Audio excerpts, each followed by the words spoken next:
I saw Carson Brown just did Erzberg. Did he? That didn't look very enjoyable. That dude does everything. Yeah, I couldn't. I think he said he made it halfway or something like that. I'll be honest. You couldn't get me to spectate Erzberg.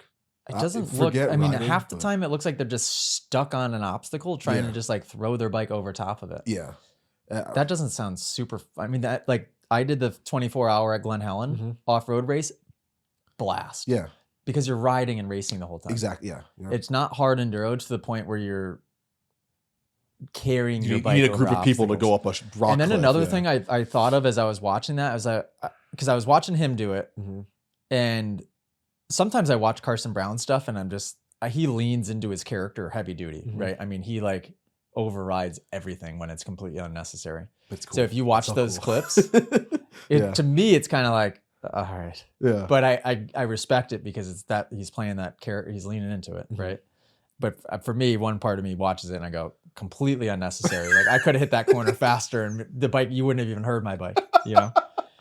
And so he comes flying by the camera at Erzberg, just yeah. And to think like 5 minutes later, he's just stuck in a rock hill anyways, you know? So like, what was all that for? Like, what was that intensity for? You should have just been saving your energy. I love watching that dude just go like at his home track, just completely wide, like literally does not let off the gas and just corners and doesn't matter the bike, 450, 85, TTR, XR, doesn't matter. He just never lets off the gas and just slides the rear end to wherever he, that part's kind of what it looks like. That part's cool, man. But as I was watching that video, I thought to myself, I go, oh, I can never do this. And the reason I thought I could never do it is because those guys have to like fix their bike. Yeah. You know, if they snap a lever off, which probably happens all the time. If they throw a chain, if they pop a tire, which I guess they're running moves, so they're probably okay there. Yeah. But they have to fix their bike. I'd be out. Yeah. I don't know how to change a lever. I think, again, we don't like the limiting self-talk, right? I just don't have, I wouldn't have fun. It'd be like, hey, Dave, can you be an accountant? It's like, yeah, I probably could if I had to, but I'll be bored out of my mind. Like, I feel like that's the same thing at Erzberg where you're like, yeah, could you do it for the challenge and say you did it? Like, yeah, I would not have fun. It's always raining. It's always cold. Yeah. It's always slippery. Like I would, that's not enjoying riding my motorcycle. I feel like the start of it in the big quarry section, cool. That'd be awesome. And then stop the race there. And then be like, all right, guys, it was fun being here in Siberia. I'm going to go back. Maybe I'll do it. And then I'll just, when I get to the technical section, I'll just pretend that my bike blew up. Oh no. Just start hammering the carburetor or something. Ting, ting, ting.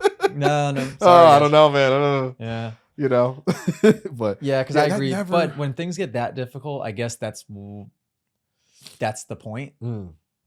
Is that it's supposed to be tough, grueling, manly. I get that. What I have been watching and wanting to get into is, and I'm a strictly moto. I prefer supercrossy style tracks. I don't want to have to wash my bike. I don't want to get dirty. That's my style. Moto Town ruined me. But I have been watching, it's like the Euro, like cross country series where they do like partial, like some moto tracks. These guys are attacking these single tracks like they're Tomac. They're bouncing off the limiter, railing ruts through turns and stuff, and they'll come up to like not even really a jump, scrub the crap out of it. You don't even know what it is. Don't even know what it's like. It's a drop off. Is that like a log feature? And they'll just scrub down the hill on the limiter. Factory KTM guys hit some bush to bounce off of, and then right back up the hill. And I've been watching that. I'm like, this is sick. Oh, I've seen some clips recently. There's a factory KTM guy. He's got to be Spanish. I don't know where he's from, but he comes, it's like in a grass field. Yeah. And the crowd is all there. Comes just flying in wide open, just on the clutch, never lets off, flies off, crashes, still doesn't let off the throttle. And it just kind of hops back on it and keeps going. I'm like, isn't that like a 2-hour race? That's what I said. How is this guy doing this for this long? Exactly. Like they're just racing forever. That doesn't seem possible. Oh, it's how do you have that much gas? Number one. But it's energy. I mean, crazy. I don't know. Am I old? Because just the way that I ride, and I don't go slow really, but it feels slow. Yeah. And it's silent. I ride most any bike and it's just like you can't even hear me out there. Yeah. I don't know. I guess that's my MO, I Yeah, guess. definitely. Right? If you guys enjoyed that podcast clip, you can listen to full episodes on Apple Music and Spotify. And make sure, if you haven't already, join our community inside of the Moto Academy app. Go to themotoacademy.com today. I'll see you guys inside the community.